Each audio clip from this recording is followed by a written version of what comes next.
While walking back home, a man from Atlanta found a little stray kitten, staying alone in the rain. The little one was all wet, frozen and scared.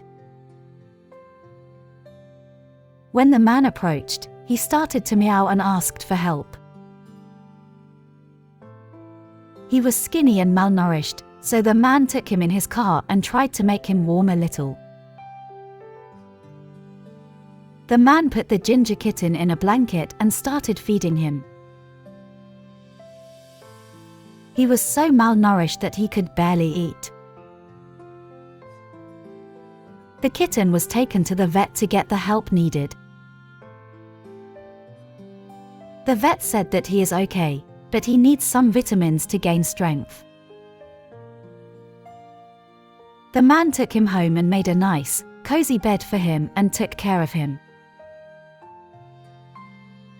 Now he has a forever loving home. Thanks for watching.